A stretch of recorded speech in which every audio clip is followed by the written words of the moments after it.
teachers and my dear students. Good morning to all. Good morning, madam. ఈరోజు ఒక చిన్న story చెప్తారా. ఒక ఊళ్ళో అర్జున్ అనే అబ్బాయి ఉన్నాడు. ఆ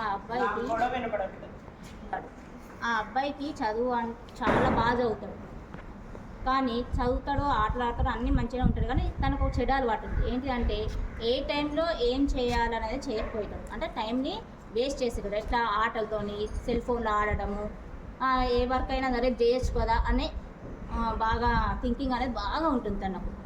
అట్లా తను నెగ్లెక్ట్ చేస్తూ ఉంటాడు.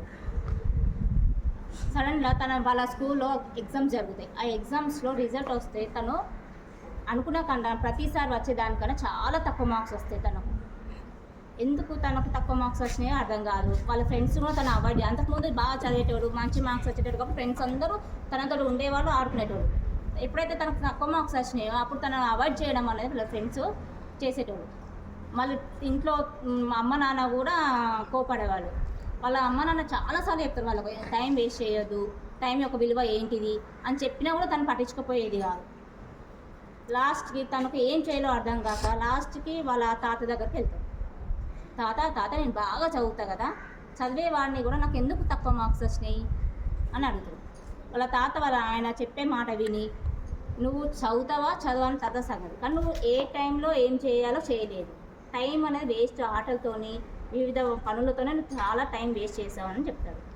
ఆయనకు అర్థం కాలేదు. తాత నాకు సమయం అనేది చాలా ఉంటుంది కదా, చాలా ఉన్నప్పుడు ఏ పనులైనా ఎప్పుడైనా చేసుకోవచ్చు కదా అని అడుగుతాడు వాళ్ళ తాతని. దానికి వాళ్ళ తాత నది ఏమంటాడు, టైం అనేది నదిలో ఉన్న వాటర్ వస్తుంది. ఆ వాటర్ ఒక్కసారి ప్రవహించిపోతే మళ్ళీ తిరిగి రాదు. అట్లా తనకు ఒక స్టోరీ చెప్తాడు. వాళ్ళ ఊర్లో ఒక రాజు ఉంటాడు, విక్రమార్కుడు అని. ఆ రాజుకి బాగా ధనం అన్నీ ఉంటాయి, ధైర్యవంతుడు. కానీ ఆ రాజుకి ఏంటి అంటే బ్యాడ్ హ్యాబిట్, ఎప్పుడు ఫ్రెండ్స్తో ఎంజాయ్ చేయడం, నిద్ర లేట్లుగా లేవడం, దర్బార్కి అంటే రాజు దర్బార్కి కూడా ఎక్కువ వెళ్ళకపోయేది. అసలు రాజానే పట్టించుకునేటోడు, ఎప్పుడో ఒక్కసారి వెళ్ళేటోడు, ప్రజల సమస్యలు ఎప్పుడో ఒక్కసారి తీర్చేవాడు. కానీ దాదాపు ఎక్కువ నాకు చాలా సమయం ఉందిలే, నేను తర్వాత చూసుకోవచ్చులే అన్నట్టు ఫీల్ అయ్యేటోడు.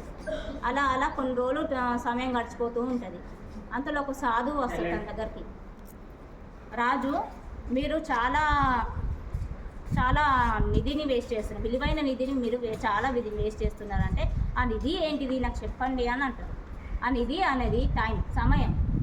ఈ సమయం చాలా వృధా చేస్తున్నారు, దీనివల్ల మీ రాజ్యం బలహీనపడుతుంది అని చెప్పినా కూడా రాజు అంటాడు, నాకు చాలా టైం ఉంది, నేను చాలా తర్వాత అయినా చూసుకుంటాను, రాజ్యానికి ఏం కాదు అని చెప్తాడు సాధుతో.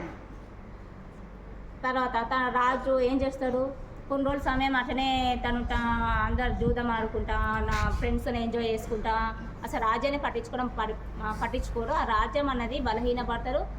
రాజు కూడా రాను ఏమైతే ఓల్డ్ ఏజ్లోకి వెళ్ళిపోతాడు, అంటే ముసలివాడే అయిపోతాడు. ముసలివాడు అయిపోయినాక ఏమైతే మన శరీరం అనేది బలహీనపడుతుంది కదా, బలహీనుడు అవుతాడు. తన రాజ్యాన్ని కూడా బలహీనపడుతుంది.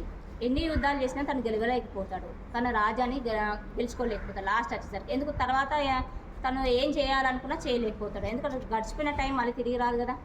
ఏ టైంలో ఏది చేయాలో అదే చేయాలి.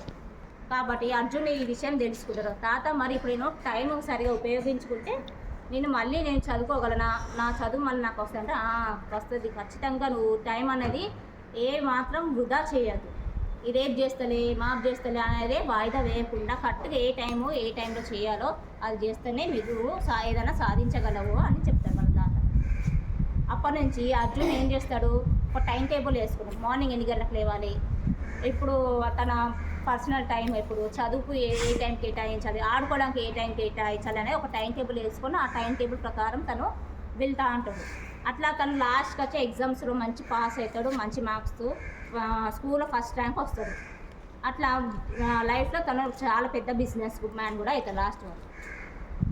సో దీనివల్ల నేను చెప్పదలుచుకున్నాను అంటే ఏ టైంలో ఏం చేయాలో అదే చేయాలిరా, వృధా అంటే టైం అనేది వెయిట్ చేస్తా అనేది పోస్ట్ పోన్ చేయదు. Thank you.